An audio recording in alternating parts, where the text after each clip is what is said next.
Now, coming to the next law, that is Avogadro's law. So, Avogadro's law we have studied earlier also in the previous chapter. Once again, let me tell you regarding this context, regarding the context of the gaseous state. Equal volumes of all gases under similar conditions of temperature and pressure contain the same number of molecules. Equal volumes of all gases under same conditions, under similar conditions of temperature and pressure contain the same number of molecules. So here, as 1 mole of a gas, you know that, contains Avogadro's number of molecules, that is 6.023 or 022 into 10 to the power 23 molecules, we can say that. This means, or that means that 1 mole of any gas at the same temperature and pressure should have the same volume. Again I repeat, 1 mole of any gas under the same conditions of temperature and pressure should have the same volume. And what I said, 1 mole of any gas, isn't it? 1 mole of any gas contains how many molecules? Avogadro's number. So, under the similar conditions, temperature and pressure, 1 mole of any gas will contain the same number of, what I said, that is molecules. So, if it is containing the same number of molecules, it will also have the same volume. Because, again I repeat, equal volume of all gases, any gas you take, equal volume. For example, if you take 5 liter of oxygen, 5 liter of carbon dioxide, 5 liter of nitrogen, under the same conditions of temperature and pressure, they will contain how many? Equal number of molecules. Alright, 5 liter of oxygen contain the same molecule as 5 liter of oxygen. As same molecules of 5 liter of nitrogen, same number of molecules as 5 liter of carbon dioxide. So here, the volume is 5 liter, you can see it is same. Number of molecules is also same under the same conditions of temperature and pressure, that you remember it. So what I said, this means that 1 mole of each gas or any gas under the same conditions of temperature and pressure should contain the same volume, we can say that. Clear? So based upon this, if you take the volume under STP, then what is that known as? That is molar volume. STP means when temperature is 273 Kelvin, pressure is 1 atm. Then the molar volume of the gas is 22.4 liter. You know that. Alright.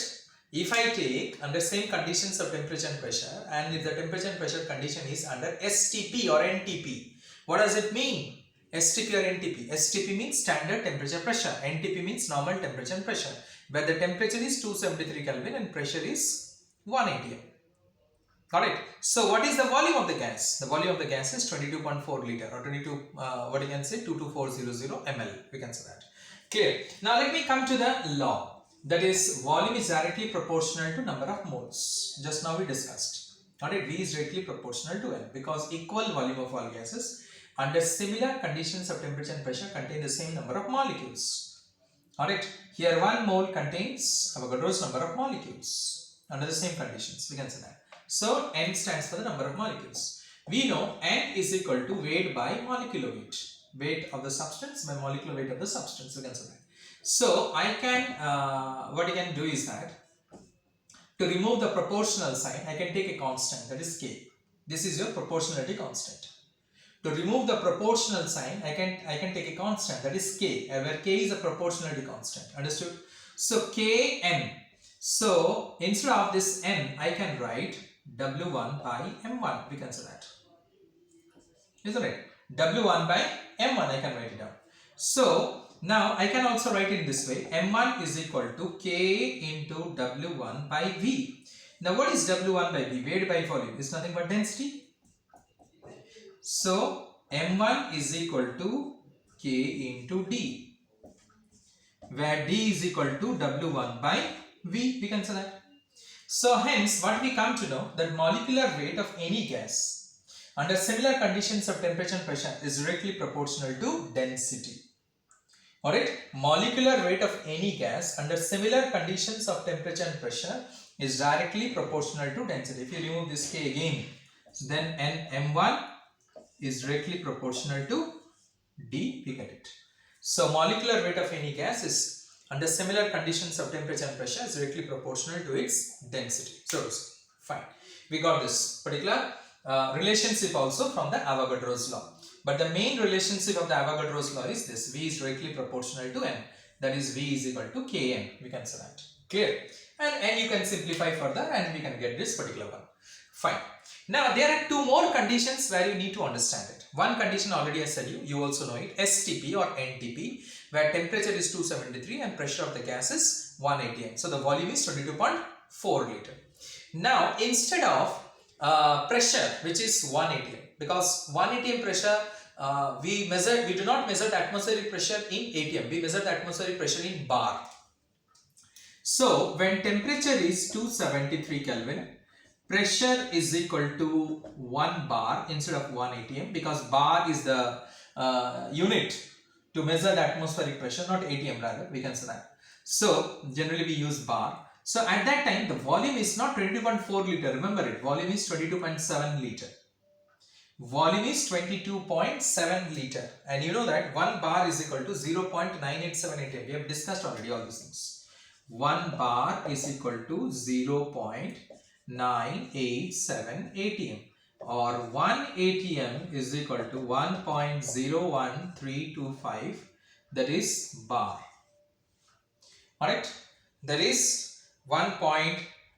Nothing but 0.325 bar, I should say that. That is atm, we can say that. Clear? So in this way, we can say that the volume is at 1 bar pressure is slightly more, that is nothing but 22.7 liter, I should say that. Clear? 22.7 liter. Clear? So we need to understand this, that how much is 1 bar? 1 bar is also nothing but it is 10 to the power 5 pascals. You must understand this, that 1 bar is 10 to the power 5 pascals. 1 pascal is nothing but 1 Newton per meter square, we can say that. Clear? So in this way you have to remember this particular value, that pascal is nothing but 1 Newton per meter square, and 1 bar is 10 to the power 5 pascal. 1 bar is 0.987 atm, 1 atm is 1.01325 bar, we can say that. Clear? Fine. Now so when the temperature is this much, pressure is this much, the volume is not 22.4, remember it, the volume is 22.7 liter.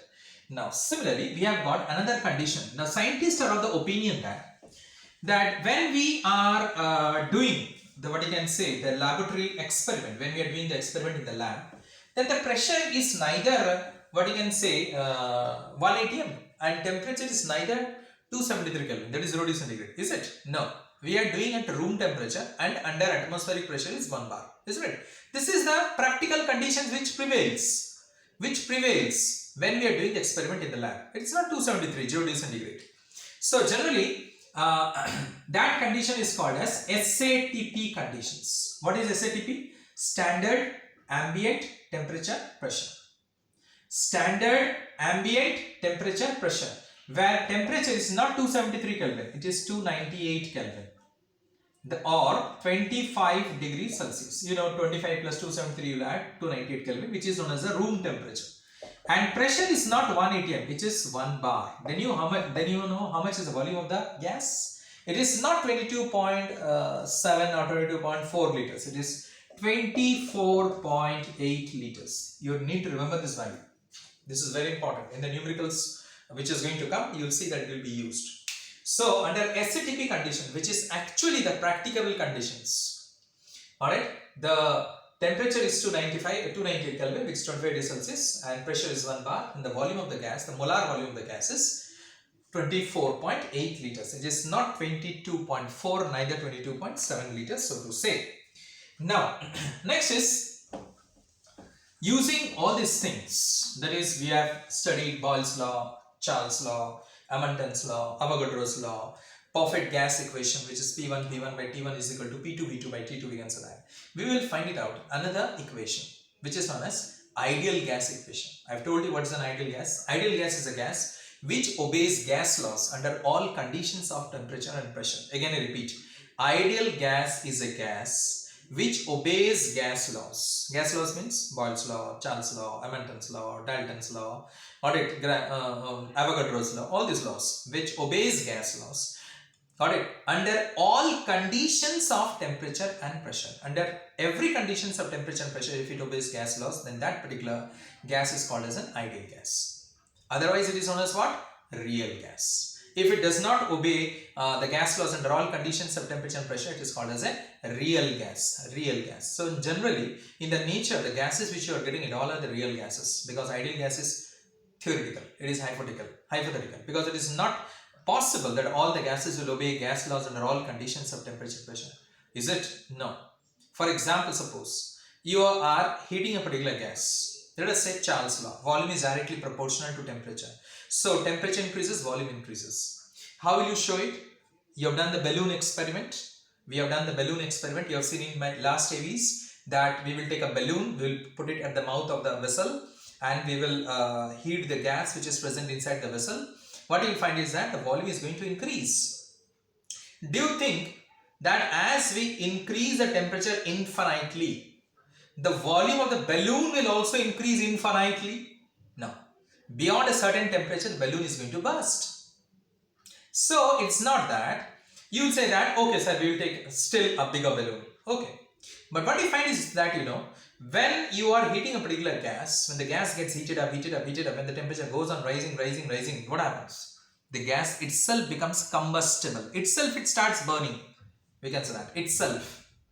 Alright. So, hence, in that particular case, can we apply the Charles' law? No, we can't. Isn't it? Similarly, in case of Boyle's law also, pressure is inversely proportional to volume. Suppose in a vessel, some gas is there. You are increasing the pressure. You are going on increasing. Volume is going on decreasing. Isn't it? Suppose a vessel is there, some gas is present in it. You are increasing the pressure.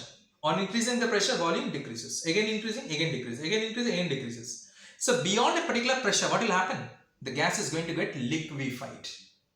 The gas will liquefy. Can you apply the gas laws there? Boyle's law there? No, we can't. So hence, practically speaking, gas laws is not applicable under all conditions of temperature and pressure. It is applicable under certain conditions of temperature and pressure only. So ideal gas is basically a theoretical conditions, a hypothetical conditions. Alright, whatever it is, we need to study this particular one. So just I clarified you what is an ideal gas and what is a real gas. So ideal gas is a gas which obeys gas laws under all conditions of temperature and pressure. But real gas is a gas which obeys gas laws under certain conditions of temperature and pressure. We can say that. Clear? And I said you also the ideal gas is hypothetical condition, because there is no such gases which will obey gas laws under all conditions of temperature and pressure. So hence all the gases are real gases. I gave you the example, I gave you examples also. I explained you also the the limitations of the Boyle's law and the Charles law. I explained you. Now my main question was, by using this law I will find the ideal gas equation. Now what is that? According to Boyle's law, V is inversely proportional to P. According to Boyle's law, we have studied when temperature remains constant. Now, according to Charles' law, we know V is directly proportional to T when pressure remains constant. Here, temperature remains constant. Here, pressure remains constant. You have studied. Now, according to Avogadro's law, V is directly proportional to N. N stands for number of moles. By combining all these three, V is directly proportional to NT by P. We can say that. Now, to remove this proportional sign, we'll use a constant, that is K. V is equal to K N T by P. We can say that. K N T by P. Clear? Or PV is equal to K N T. Here, this proportionality constant, we are using a particular value. A constant value, a calculated value, we are using it, which is nothing but known as PV is equal to R N T. Here, K is equal to R. We can say that. The proportionality constant we have used as R, where R stands for what? Universal gas constant. Universal gas constant, where R stands for universal gas constant. So we got it. PV is equal to nRT. We can say that. Where P is the pressure of the gas, B is the volume of the gas, which is measured in liter. Pressure may be measured in ATM. R is universal gas constant. We will find out the value now. N is the number of moles and T is the temperature in Kelvin. Mind it, temperature should be in Kelvin only. Alright, if it is not in Kelvin, you need to convert it into Kelvin, you know that. So in this way, by combining the three laws, Boyle's law, Charles' law and Avogadro's law, we got this ideal gas equation, that is PV is equal to nRT. We can still simplify it further if you want, you can still simplify it further. Let me simplify it. PV is equal to nRT, N is equal to what is that? W1 by M1. Weight of the substance by molecular weight of the substance. That is weight of the gas by molecular weight of the gas, any gas. Alright, here N is equal to W1 by M1. Clear? W1 by M1. Here N is equal to, I don't have space here, I'm writing it here, you can see that. So it is PV is equal to W1 by M1 into RT, we can say that. Still we can simplify this one. We can say P is equal to W1 by M1 into V RT. Now what is W1 by V? Weight by volume, just now I discussed with you, it is nothing but density. So P is equal to dRT by M1. This is another formula, we got it in terms of density. P is equal to dRT by M1, where weight by volume is your density. Here D is equal to W1 by V, weight by volume. Clear? So in this way, according to the question, we will be using the formula. Suppose if weight and molecular weight is given, then definitely you will be simplifying N and you will be putting this value. If density is given, then we will be using this formula. P is equal to dRT by M1. M1 is the molecular weight of the gas, mind it. Molecular weight of the gas, and W1 is the weight of the gas which is taken. In the question, some weight of the gas will be given. Alright, weight of the certain gas will be given, and from the name itself you can calculate the molecular weight. You know that. Suppose if I say sulfur dioxide, 6 gram of sulfur dioxide. So W1 is 6 gram and M1 is a molecular weight of sulfur dioxide. I will find it out. Sulfur atomic weight is 32. Oxygen is 16 to the 32. 32 plus 32 is 64. So molecular weight is 64. So 6 by 64. Just an example I gave you. Understood? In this way you can find it out. Similarly, if density is given, then you can use this particular formula and we can find it out. Alright, so this is your ideal gas equation basically. PV is equal to nRT, where R is universal gas constant. Now coming to the question, that what should be the value of R? By what we will take the value of R. Alright, now the value of R depends upon the, what you can say, units of pressure and volume. Of the different units of pressure and volume, the value of R changes. Alright, it also depends whether the R is written in SI unit or CGS unit. Alright, or any other older unit, we can say that. So we will see it. What is the value of R? We'll derive it and we'll find it out. Thank you.